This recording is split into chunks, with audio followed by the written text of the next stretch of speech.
Councilmember Garcia. Here. Councilmember Camacho. Here.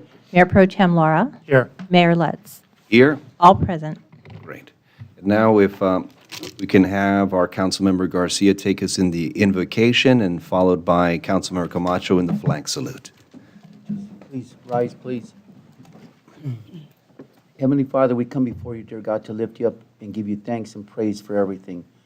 We ask and thank you, Lord, for letting us arrive here safely. We ask that you watch over everyone here and their family members, that you keep them safe and healthy. Lord, grant us wisdom, grant us knowledge in tonight's meeting. Help us make good decisions that will improve quality of life for all residents in the city of Pico Rivera. We ask these favors in your name. Amen. Hand over your heart, face your flag, ready to begin. pledge allegiance to the flag of the United States of America and to the republic for which it stands, one nation, under God, indivisible, with liberty and justice for all.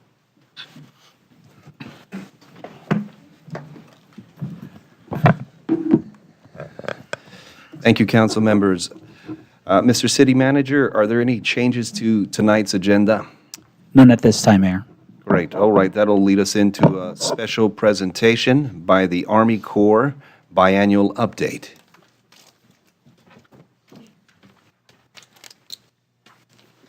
Mayor, I wanted to know if it would be possible to show the presentation. This is just a quick placemat that we've provided. Absolutely.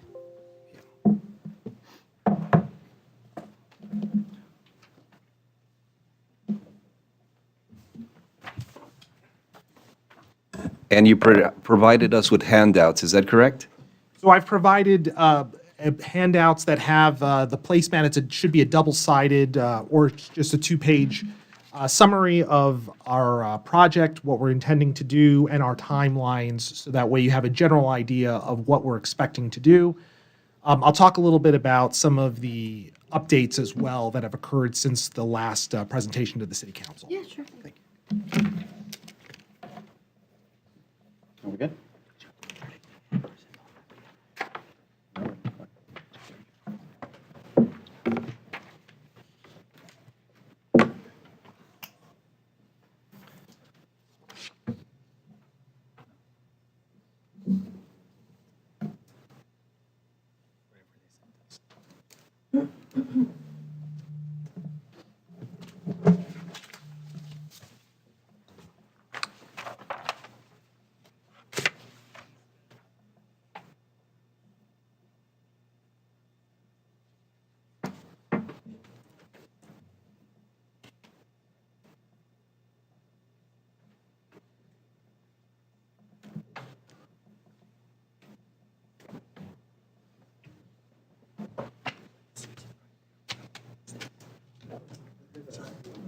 Okay, that's fine. I can speak to that then. So I realized that I think the copy of the placemat is what we have available. So if you'll pull up the placemat, I can talk through a little bit of the progress since the last update. Also wanted to address some questions about dam's performance through the recent storms, as well as the potential for extreme storms. I know there's been a lot of work that's been going on in the news. That's been going on. This first slide is just a chance to orient the City Council again and others who are attending this meeting to Whittier Narrows Dam. It's a 3-mile-long earthen embankment, and through the work that the Corps has been doing in terms of looking at potential concerns on the dam, they've identified, or the Corps has identified, 3 potential deficiencies. One has been addressed through an effort to fix the spillway gates at the San Gabriel side. And so that work has been completed, and we're left with 2, which are part of a larger dam safety project that we're doing. That project is ongoing in design, and we're working towards getting to a 3rd contract in about 2 years.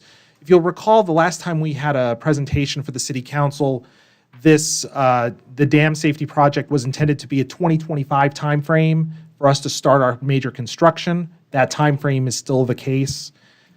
And then the other thing that I wanted to talk a little bit about was how that performance of the dam did throughout the storms. So we had between, I think, about 4 and 12 inches of rain in this area. And there had been some questions about the dam's resilience toward extreme storms, as well as whether the Corps is considering some of these larger storms, especially those that have been going on in the media. One thing I can tell you is that it's really nice to hear that there's a lot more involvement and awareness in the media about these events. But the Corps has always been doing the type of design for these extreme storms. Ultimately, our dams need to be able to pass a wide variety of floods. And the recent events that we had in December and January only were a fairly small amount of the dam's total capacity. The dam could, as much as the pool that we had, we were able to get to be able to hold back 6 times as much water as was already there. I think that Mr. Hernandez has a number of pictures that show kind of some of the performance of the dam, and we had engineers take a look over and inspect after the events, and all of the behavior was as normal. I think the one thing that's really important to be aware of, though, is that even though the dam can behave as designed, there is an emergency spillway that's located on the San Gabriel River. Even as designed, there are extreme storms that can lead to significant flooding downstream. And that's the way that the dam is intended to behave. And in many ways, if you think a lot about a large bowl, that you have in your bathroom sink, for example, there is the stopper that controls water flow, and then there's also an emergency valve. That spillway is a lot like that emergency valve. And when that happens, a lot of stuff is going to be highly inundated. And so why I'm telling you this is as a reminder that the downstream community, city of Pico Rivera, the emergency managers need to be well prepared for non-breach events, not just those in the breach events. We're obviously going to do what we can about these extreme storms, but it's important that the city's emergency managers also be aware of that. And if you go to, I think, the next slide, what I wanted to talk about are kind of a couple of the key updates, which really talk about the fact that we are making some significant progress in terms of dealing with the spillway gates. We have recently determined that we're going to combine 2 large contracts into a single large contract in 2025. And in March, we're going to be having a business opportunities open house located at Rosemead. So if there are people who are interested in being aware of this larger project that's going on, I think it's March 8th is that event that the Corps is going to be involved with. So just wanted to make that aware for all of you. The timelines are shown here. Our big work is planned from 2025 to 2029, and we're anticipating a couple of years to fill out the rest of the work to complete our project.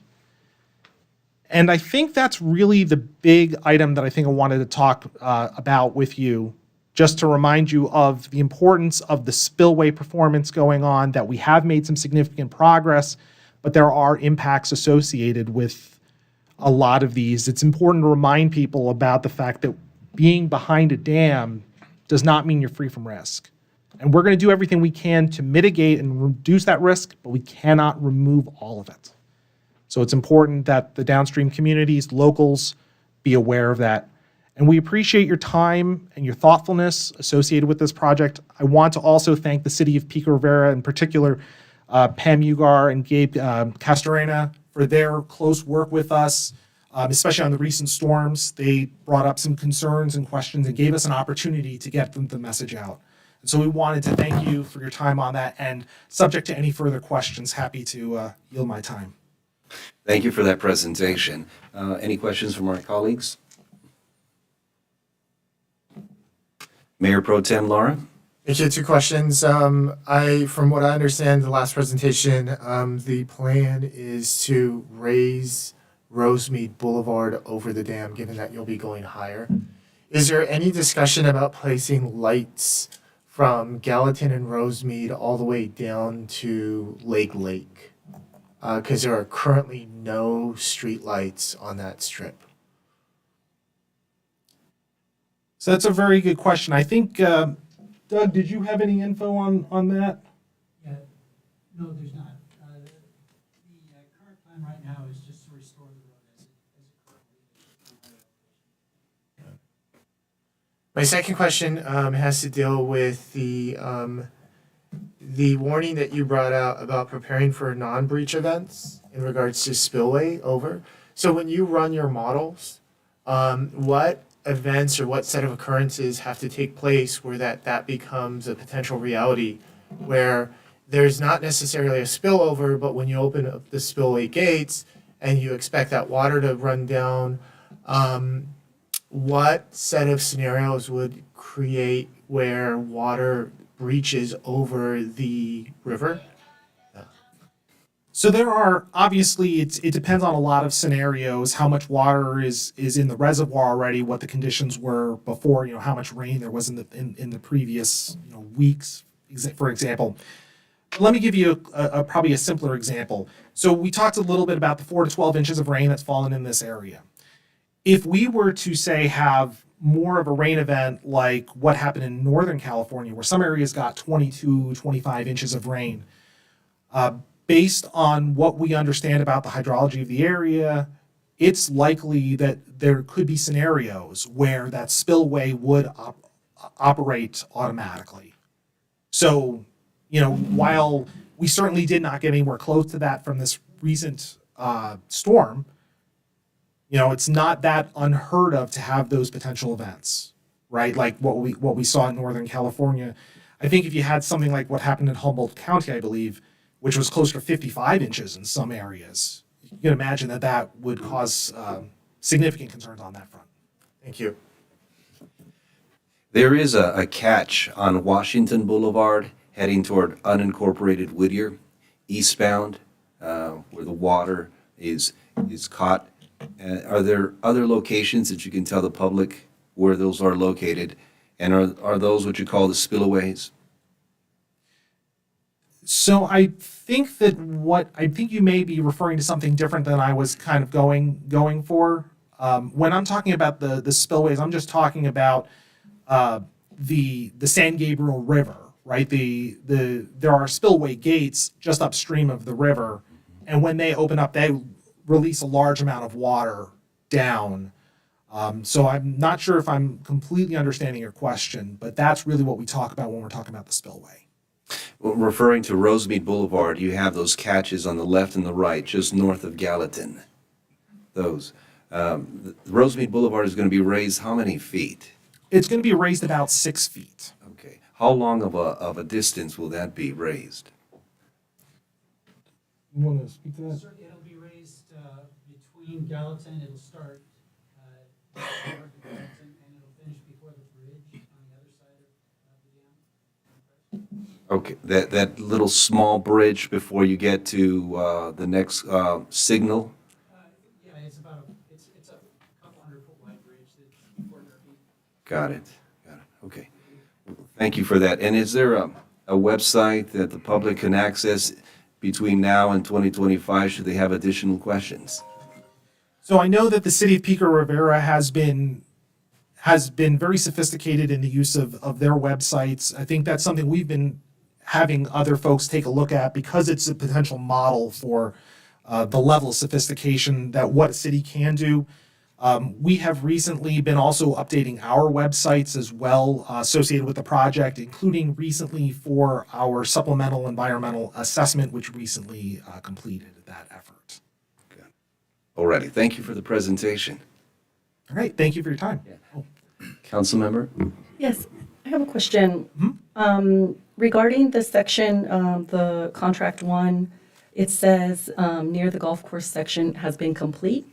And then the driving range, reestablished driving range, available end of 2024. So all of the, that project has been completed near the golf course? That's correct. The first for the what I've been calling the West Gallery, located at the Pico Rivera Golf Course, that work is complete. We will need to come back for the main dam contract in 2025, but other than for a little bit of hydroseeding and some small tasks, we expect that the golf course will be able to be used and established until that time frame. Now, that said, we want to be very clear that the dam safety project is going to have significant impacts on the golf course. Some of them permanent because of the fact that there are large dam features that need to be brought in to address these deficiencies that we talked about at the beginning. And is it primarily the section near the driving range in that back end? It's the areas closest to the dam, basically. Thank you. Very good. Thanks again. Thank you. Seeing that we have no public hearing items, we're going to move on to public comment. And we can start off with the first public comment, which is via Zoom.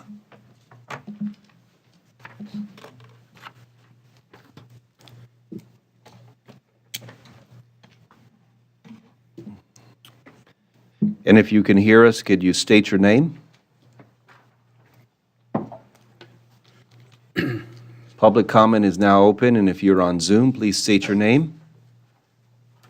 And your 3 minutes can begin after you start your name.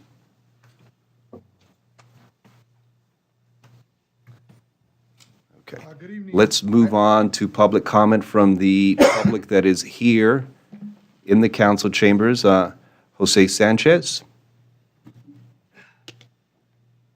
Yeah, I have two items, okay, 3 and 4. I don't know, maybe 3 minutes altogether. Everyone talks, Mayor, council members, everyone talks about affordable housing, but the development that you have before you as item 3 is none of that. A 1 bed, 1 bath, less than 600 square feet, it's over $2,000. The community around City Hall and the Pico Rivera, they're mostly small homes, single-family residences, 2 bed, 1 bath, a garage, front yard, backyard.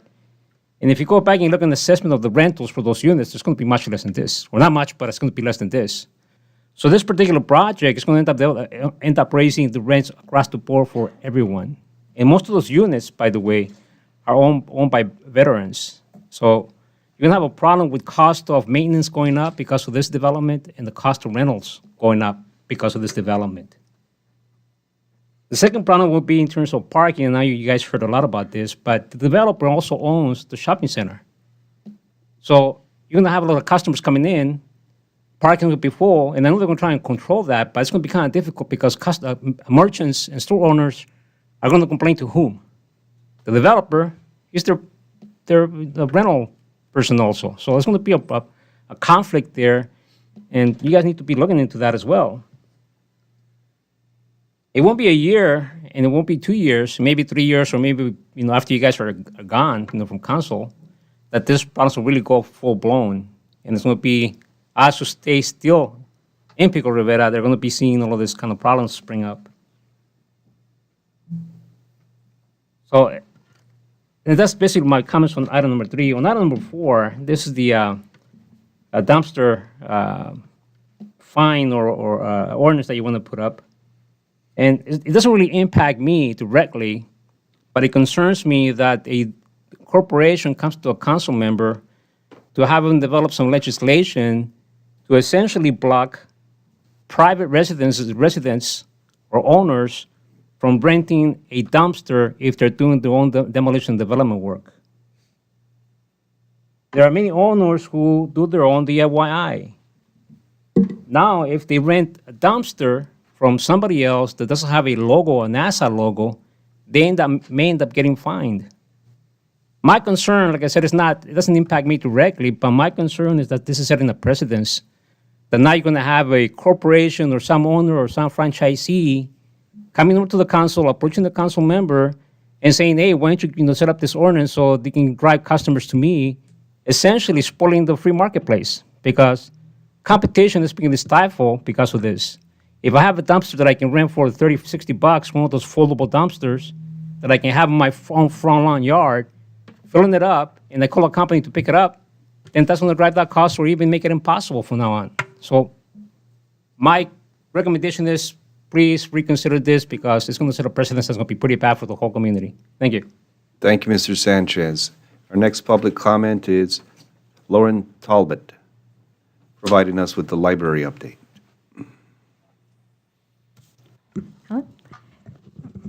Good evening, Honorable Mayor and members of the City Council.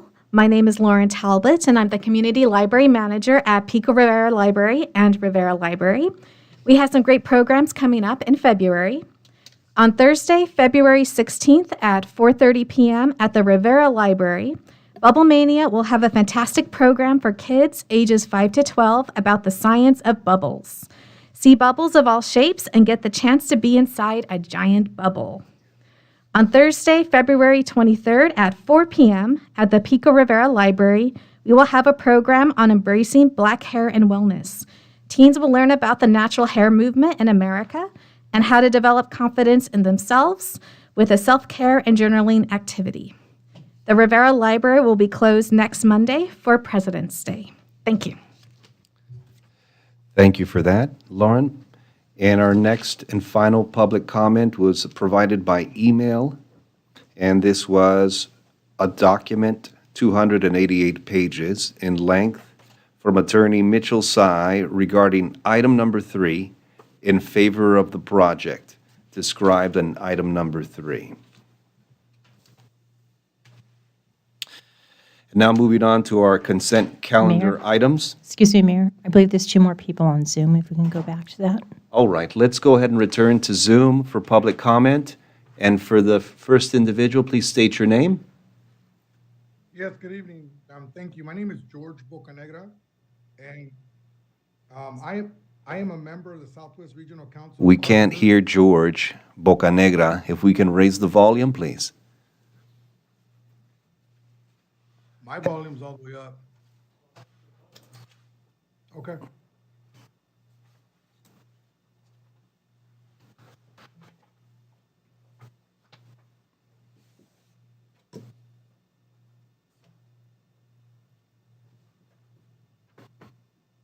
We good?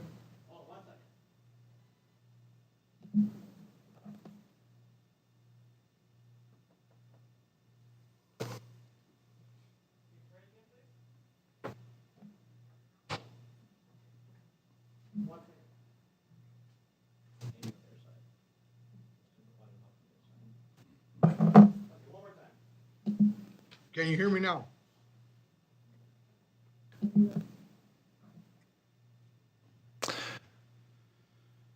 I'm unmuted. Okay, Mr. Bocanegra, we can hear you, but very faintly. Give us a couple seconds while we try to fix this for you. No problem. Can you try speaking, please? Yes, good evening. No go, huh?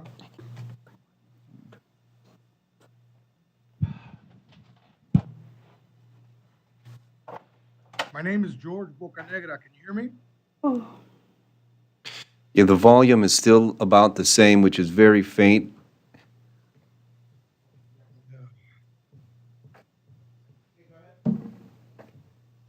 Okay, can you hear me now? Excellent. Okay. Mr. Bocanegra, we can hear you clearly. Your 3 minutes can start Kudos now. to the person that was working that. No pressure, man. Good evening, and I would like, my name is George Bocanegra. I'm a member of the Southwest Regional Council of Carpenters. I do live in the area, I work and recreate in the vicinity of the project. I would like to speak on item number 3, I'm sorry. I believe that I will be impacted by the environmental impacts of the project. The city should require the project to be built by contractors that will hire locally, pay prevailing wages, and utilize apprentices from a state-certified apprenticeship program.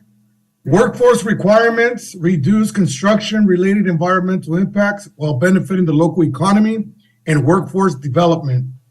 In a 2020 report titled Putting California on the High Road, a Jobs and Climate Action Plan for 2030, the California Workforce Development Board concluded that the investments in growing, diversifying, and upskilling California's workforce can positively affect returns on climate mitigation efforts. The South Coast Air Quality Management District recently found that the local higher requirements can result in air pollutant reductions. Recently, the state of California reiterated its commitment towards encouraging workforce development and housing affordability through the Affordable Housing and High Roads Jobs Act of 2022. otherwise known as Assembly Bill 2011, which requires that projects pay workers a prevailing wage and hire from state certified apprenticeship programs from projects meeting certain criteria and affordability and development standards. I would like to just make a comment real quick about the paperwork that was submitted from Mitch Sy. I believe did I hear correctly that Mitch Sy spoke in favor of the project? Correct, Mr. Bocanegra. Okay, I think that's a mistake, but okay, I just wanted to clarify that. Thank you very much for your time. Have a good night. Thank you. Our next speaker via Zoom. If you can hear us, please state your name. Our next speaker via Zoom. If you can hear us, please state your name.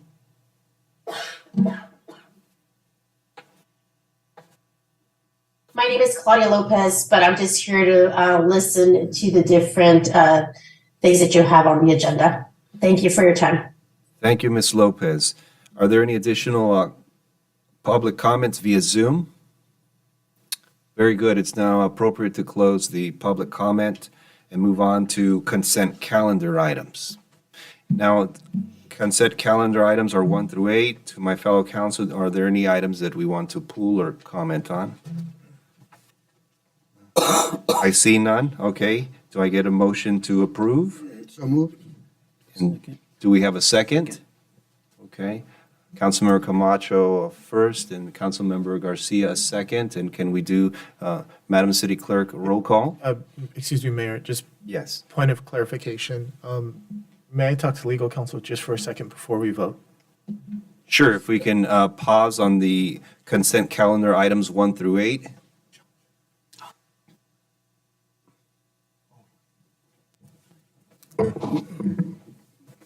Mr. Mayor?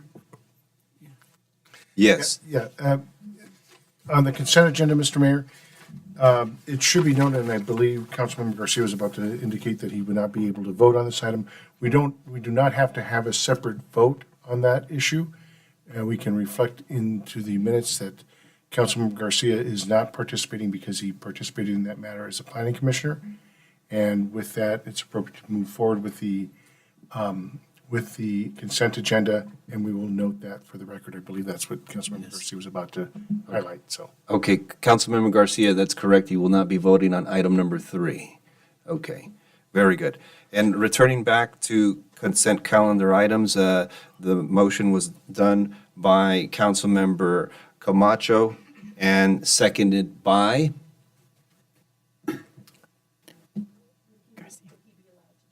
Would he be allowed to do that, given we have that item number 3? Yes, the Brown Act provides that if there is a reason for a council member to not participate, as long as it's not pulled separately for discussion, it will just be noted into the record. So Very good. Councilman Okay. Garcia can vote on the balance of the consent agenda, and the record will reflect that on item number 3, he did not participate. Very good. Okay, seconded by Councilmember Garcia. And Madam City Clerk, can we get roll call, please? Councilmember Dr. Sanchez. Yes. Councilmember Garcia. Yes. Councilmember Camacho. Yes. Mayor Pro Tem Laura. Yes. Mayor Lutz. Yes. Motion carries. Now, closing the consent calendar items, we're going to move on to the regular agenda. And that includes item number 9, which is fiscal year 2022 to 23, City of Pico Rivera mid-year budget report as of December 31st. And it looks like we have a presentation. Is that correct? Yes. Yes, Mayor, if the council would like to hear the presentation, we have a presentation ready.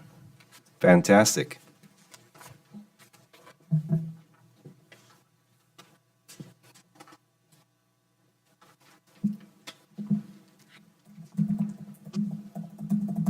Good evening, Mr. Mayor and the members of the City Council. The Director of Administrative Service, Jen Guo, is here tonight to present the mid-year financial review for fiscal year 2022 and 2023.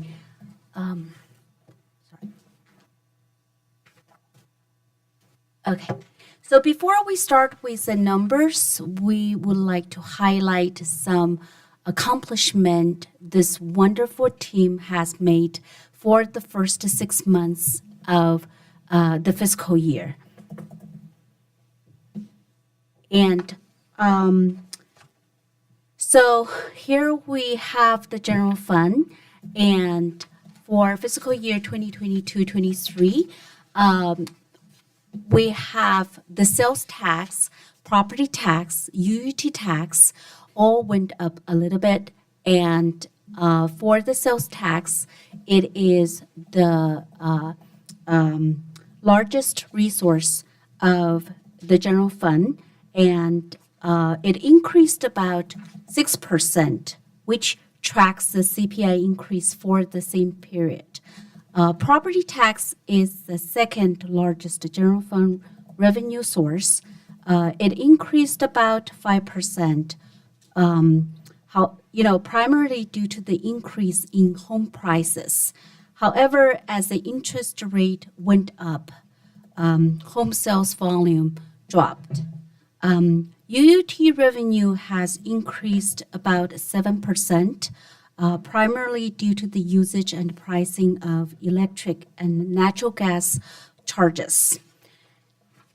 So next, we have the visual of the general fund expenditures by department. Most department expenditures had increased. Salary and benefit increases were due to COLA, merit increases, and filling vacancies in each department. And M&O expenditures increases primarily due to the contracted service CPI increases. So next, we have a summary. So you can see compared to last fiscal year, both revenues and expenses increased, and they're tracking as expected. So next, we're moving on from the general fund to the 4 enterprise funds. Water operation, Prime, and sports arena have surpluses, and golf course has a deficit as of December 31st, 2022. Now, at this moment, we are seeking the council's approval to adjust some revenues, expenditures, transfers in, and transfer out. You can see the details here. We only have a few items. And we are also seeking the council's approval for 4 underfilled positions. We're not adding any new positions. We're just underfill 4 of them. So here are the recommendations. Receive and file the report and approve budget adjustments and, approve the position reclassifications related to those 4 positions. We also want to highlight the timeline. So here are some important dates for fiscal year 2022-23 financial data and the fiscal year 2023 to 25 budget process. So we're going to have a lot of fun together before June 30, 2023. We are going to be very, very busy. So that is the presentation, and we're happy to answer any questions that you might have. Thank you, Director Go. Any questions from the dais? Okay. I have a question. Yes. So we're aware of the fire that recently occurred at the golf course. It's anticipated with its shutdown that we will be in a further deficit. So what happens in this case? Do we just keep adding the deficit until someday the full closure, or do we allow our general fund at one point, or what do we do at that point? Yeah, we're going to continue to operate it. It'll continue to be expensed in the enterprise fund until we deem it and close it down. Then it'll be charged back to the general fund.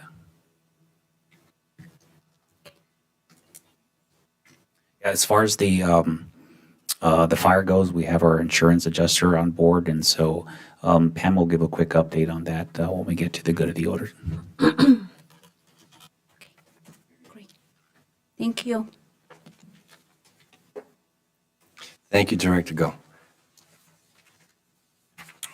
Returning back to the regular agenda, item 9, do we have a motion to approve? I make a motion. Do we have a second? I'll second. Very good. And Madam City Clerk, can we do roll call on item 9? Councilmember Dr. Sanchez, Yes. Councilmember Garcia, Yes. Councilmember Camacho, Yes. Mayor Pro Tem Laura, Yes. Mayor Lutz. Yes. Motion carries. Thank you for that. And now moving on to city managers and staff reports. Mr. City Manager. Yes, at this time, I'd like to turn over to Pam just to give a quick update on the golf course clubhouse fire. Sure thing. Thank you, Steve. Honorable Mayor and Council, it's unfortunate that last Tuesday night, February 7th, I received a call about 10:45 that our clubhouse was on fire. And so myself and Rudy, our Gulf Coast banquet manager, was out there, as well as Steve was out there till about 2 in the morning with all the fire departments and everything. And I just want to say it was actually a really neat thing to see all of the fire trucks that came out there, all of the cities that came to our aid. It was really great to see that. And they were very serious about trying to protect what they could out there. Unfortunately, when we arrived back again at 7 in the morning, there was a lot of smoke damage, a lot of damage to our roof and to the back area, to the deck. And the arson investigators did come out on that day. I don't have that report as of yet. However, our insurance carriers have been out there. Our risk managers have been out there. Angeline and Steve have been helping us try to, get everything organized. We are trying to relocate all of our rentals. Some of them have gone to Pico Park. Some, unfortunately, of our brides have canceled. So we're experiencing those types of things. But we're trying to keep everything open. The golf course is open, and we're at a reduced rate. And every time I see a golfer, they're really quite happy that we're still open, and we're trying to make do and utilize the patio as a new office space until we can get in there. Our hope is that we can get into the banquet hall within about 2 weeks, and our new Public Works Director, Noe Negrete, will be helping us try to get an RFP together to get engineering work done so that we can get open sooner than later. Thank you, Director Ugar. Sure thing. Any questions or comments from the dais? Just a comment. I just want to thank the staff for their flexibility and their support. I know it's been a challenge, especially with the encampment up there in the riverbed. But thank you for your flexibility and support. Thank you. I'd like to comment as well. I would like to, I appreciate the staff for using every effort to keep our green space open. And we know a lot of seniors play there. They're knocking on the door at 6 a.m. or even before sunrise to try and get some golf time. So in honor of preserving our green space, I think that's a great idea. Perhaps we can also get the priests and pastors to come out and bless it, because we've had so much bad luck there at that golf course with this, and it's barely surviving. But I would like to verbally say that I support the golf course, and I think let's try to preserve that green space for as long as we can. And I appreciate the staff there, as well as our staff, finding alternatives and finding ways to keep that space available to our residents. Thank you. Thank you. Any comments? Very good. Well, I do want to echo the sentiment of our council members that in lieu of a hardship, our city staff continues to maintain the golf course open for our residents and neighboring community members to partake in golf. So I think, it shows that no matter what happens, Pico Rivera is strong, right? And I think that's a moniker that we've been saying for decades. Pico Rivera is strong. Moving on now to the next Really, item. Mayor? Yes. We do have some good news. Pam? Yes, we do have some good news. Thank you. I almost forgot, Steve. So today I got notified from NRPA. We submitted a grant about 6 weeks ago, maybe 8 weeks ago, and we were selected because we had been such a good steward of their money prior from the mini pitch. They gave us $40,000 for the basketball court. And so because we had done such a good job, and I've been going to training for a year on sports equity, sports equity training, they gave several cities a chance at another opportunity for a grant. So we submitted, and we had to do some videos. And so the media team really helped me put some cute videos together. It was really impromptu, last minute. And we received $20,000 to date that will supplement the Pico Rivera Play Pass. So in addition to the $10,000, we now have $30,000 to give to subsidies for our sports. And we also got $100,000 for a brand new mini pitch. Nice. That is amazing. Round of applause. Oh, I know. Thank you. Happy Valentine's. Yeah. Pam, you failed. It's mini pitch slash. Oh, yes. I'm sorry. Mini pitch / pickleball. All right. Yes. Thank you. Sorry, Steve. And Director Ugar, where would that mini pitch, additional mini pitch and pickleball be? We added it in the grant to the Rio Hondo Park project, so it will go over on that park project. Fantastic. I know, it's so cool. Everything's coming together. Really a great day. And then the pad money that we were able to secure with Javier's work. Thank you, Javier. I tried to take credit for it today. I thought it was the other grant. I'm so sorry. I'm like, that's all you, Javier. I really apologize. Well, we have to say that you guys are our Valentine. Aw, we're a really great team. It's really wonderful to work here. The synergy of our leadership team led by, Steve and Angeline and all of you. It's just really a pleasure to work here and to be here. Thank you. Thank you My for heart's that. like that. Thank you, Director. Any additional items? That's it. Fantastic. All right, now moving on to the good of the order and intergovernmental agency meetings such as AB 1234 reports, new business and old business. And let's go ahead and start with Councilmember Garcia. Yes, thank you, Mayor. Under AB 1234, I would like to disclose I did attend a training with Cal Cities, very informative. Our city retreat last week, as I look at other cities with best practices, I want to say that Pico Rivera is definitely on the right track. There's only a bright road ahead. Mayor Pro Tem and council members, I would like to make a request on 3 items tonight. I need a second on. It's intended to promote public safety in our community. The first is to consider establishing a pilot program to appoint a public safety coordinator. The exact title of the position is to be determined. I request staff to include this as part of their analysis. The person would work to advise, oversee, manage, and streamline public safety programs in the city. This person would also be tasked with securing additional resources for public safety efforts. This can be a consultant working with our public safety agencies. I request staff to bring back a recommendation to the city council for further consideration. As we look at homelessness, this person can also coordinate local, state, and federal resources to bring a mental health evaluation team to the city of Pico Rivera. The second item I request a second on is to establish safe spaces for kids, zones at our city playgrounds. This is similar to an ordinance in other cities recently adopted, which prohibits adults, individuals over the age of 12, entering a playground area unless they are supervising a child under the age of 12.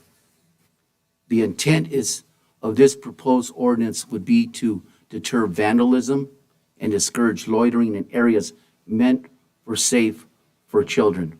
The ordinance can be enforced by using signage, warnings, citations through the sheriff's department. Again, I request staff bring back a recommendation at a future meeting that explores the feasibility of this ordinance at future meetings. And as you know, we had some of our parks that were vandalized. We have individuals sleeping in slides in playground areas where our kids should be safe in those playground areas. And the final item is a request, a second on its, to consider an ordinance that specifically prohibits participating in and spectating street takeovers on our streets. These street takeovers are occurring way too frequently, as you know, are very dangerous for everyone involved. Drivers can seriously hurt themselves, bystanders, spectators. Additionally, street takeovers ruin our city streets, with tire burnouts and crashes that cause damages to public and private property. I request staff return with a recommendation at a future date and explore options for enforcement such as, but not limited to, citations, vehicle impounding, and law enforcement for drivers and spectators. And as you know, some of the training, you've seen Paramount, you've seen Linwood, and as those cities pass those ordinances, there's a trickle-down effect that'll leave this city defenseless against criminal acts. These three items, colleagues, it outputs the city of Pico Rivera in a proactive mode rather than a reactive mode. Thank you. I will second all three. Very good. All right. Councilmember Sanchez?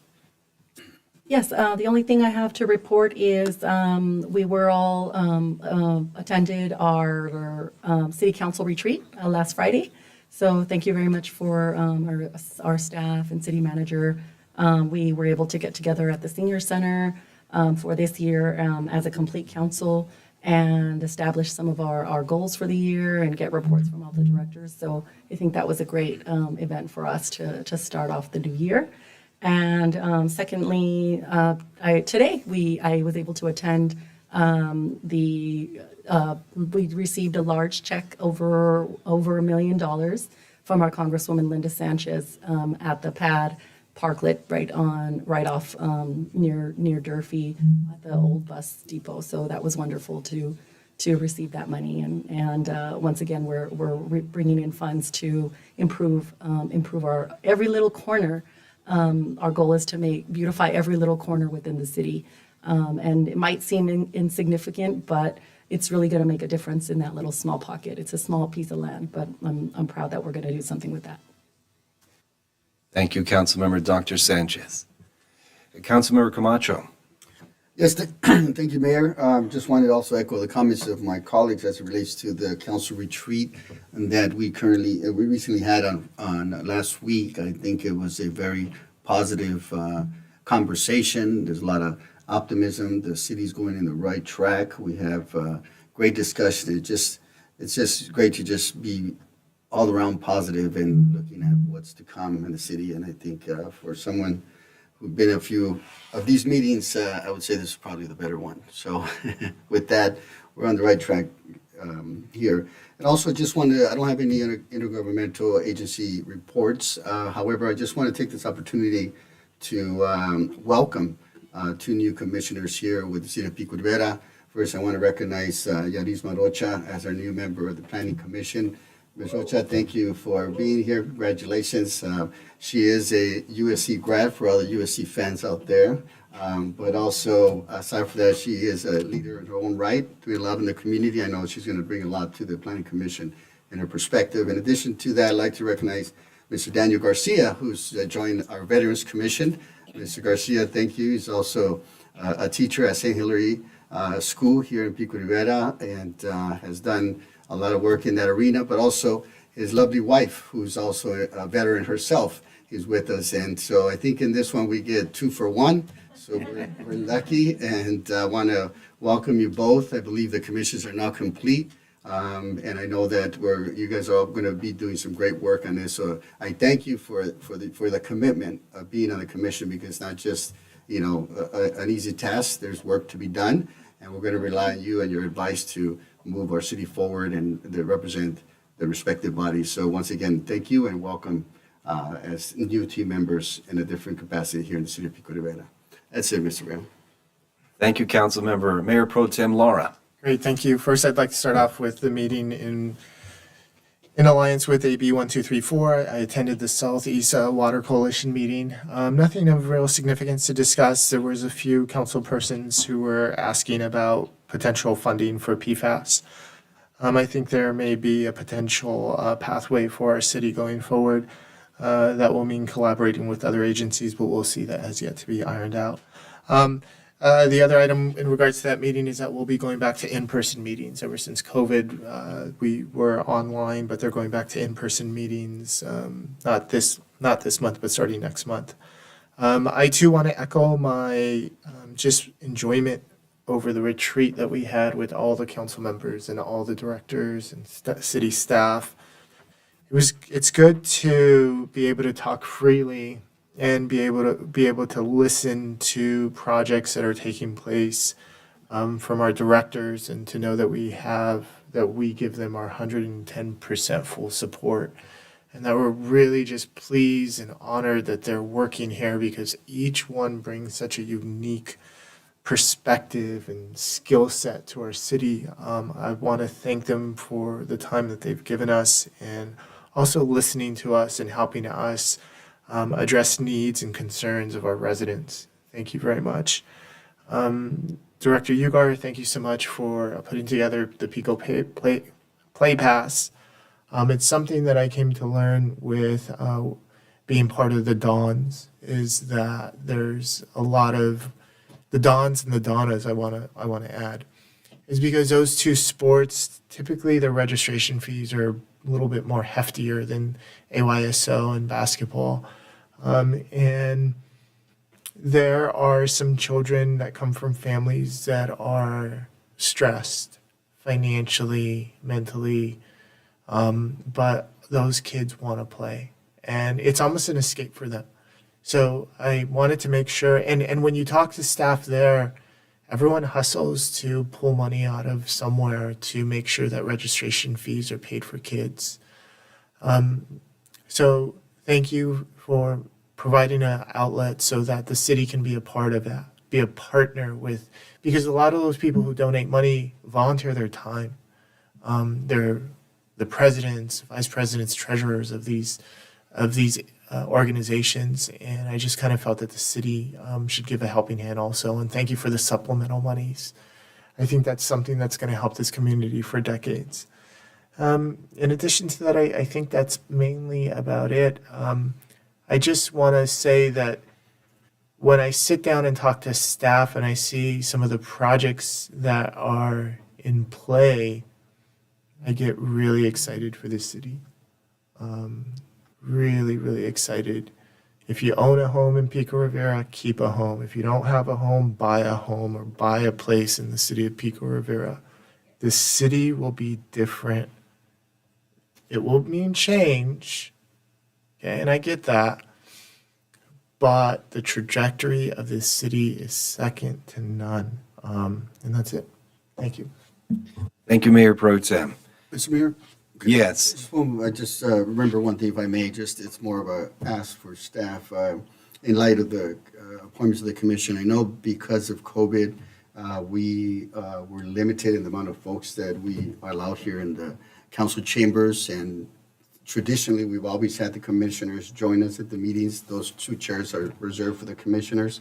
I think it's time for us to invite our commissioners to partake on our council meetings. So I would like to ask if we can begin to invite them so they can come and report on items as well. Sure. It would be helpful. And then all I can say is, I think it's, in my opinion, I think it's time for us to remove these barriers. I just think that it's not, we're saying the wrong message that we allow our public to sit together, and then we're over here, protecting ourselves. It's going to be done at the next meeting. Thank you. I echo that.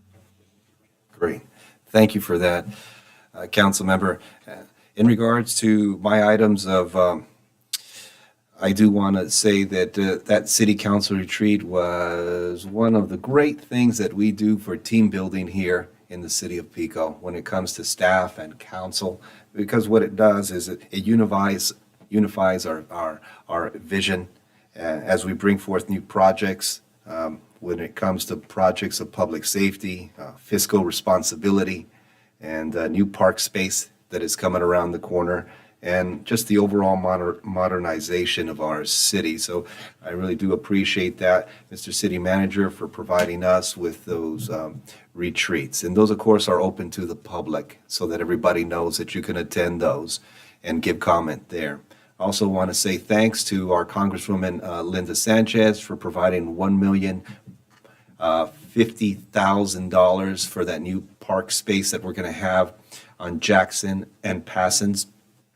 We're losing park space, but we're gaining a park space, and it's going to be unique in the fact that it's going to have a sunken amphitheater. So our residents can have theater or plays, or the kids from the local schools can practice and public speaking, which I think is an art form on its own. And we can't wait to see the final project there. So very, very thankful to Congresswoman Linda Sanchez. And I know she has her Valentine, but she's our Valentine today. Yeah, and I also want to say I did have the opportunity to visit the senior center. The senior center had its Valentine's dance, and I snuck in there for some food, but they also taught me some dance moves, and I thought that was very, very special. They have a lot more fun than you know what? I think we need to hang out with them a little more often. Yeah, it was a fantastic band that they had. The food was great. The music was great. The energy was fantastic.